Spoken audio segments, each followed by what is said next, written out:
Fear is a core concept of human existence.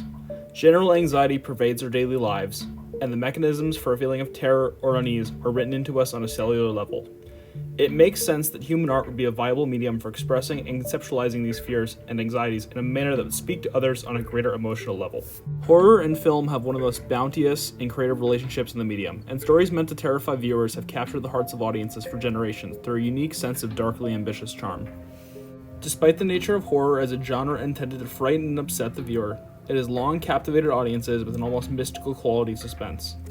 In his article, Why Do You Like Scary Movies?, Gino Martin proposes the excitation transfer theory, which, to quote, suggests that we derive our enjoyment from the feeling of suspense.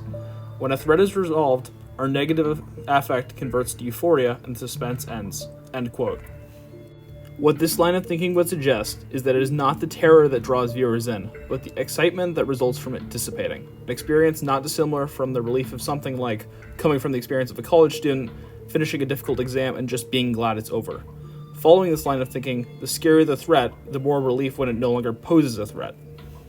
Horror in film is a genre as old and varied as the medium itself. In his book, Lost in the Dark, A World History of Horror Film, Brad Weissman suggests that the first film to contain horror elements was the movie Les Manoirs du Diable, also known as The House of Devils, directed by Georges Méliès in 1896. This created a wave of interest in the genre, especially in Europe. Weissman suggests that Germany in particular made massive innovations in horror, thanks to German expressionist films such as The Cabinet of Dr. Caligari, directed by Robert Wiene in 1919. German Expressionism represents an important movement in art that starts in the early 20th century. This movement is characterized by its use of distorted perspectives and angles, and sharp contrasts of light and shadow. It aims to express the inner feelings of the artist rather than depict the external world realistically. Many of these characteristics, such as stylistic lighting and horror as a vessel for human experience, would continue to influence the genre for decades to come. It was not until 1931, however, that horror reached the Hollywood mainstream, as Robert Spadoni states in his book Uncanny Bodies. The two films that would mark the dawn of the horror film as a Hollywood genre were Todd Browning's Dracula and James Whale's Frankenstein. These were landmark pieces of cinema with which film critics and marketers would start explicitly referring to as horror pictures, and producers would start making films with this appellation in mind. This acceleration of Hollywood interest would only intensify as time went on. An observation of the genre decade by decade shows a consistently growing popularity and an influx of new ideas that would define their respective eras.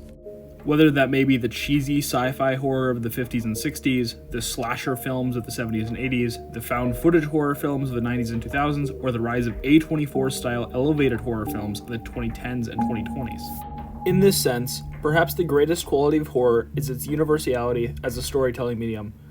Fear is one of the most basic emotions, and therefore it is a key facet of the human experience. This universal experience has allowed horror cinema to traverse the boundaries of genre to a staggering extent. Beyond just the staples of a genre, there have been a sea of inventive takes on horror filmmaking, like horror comedies, found footage horror, and socially conscious horror. It is this level of consistent ingenuity and creativity that has kept the genre fresh and exciting for decades. Horror is one of the most open-ended and free areas of filmmaking, and it'll be greatly exciting to see what becomes of it as it marches proudly into its own dark and macabre future. Well, what do we do? Why don't we just wait here for a little while? See what happens.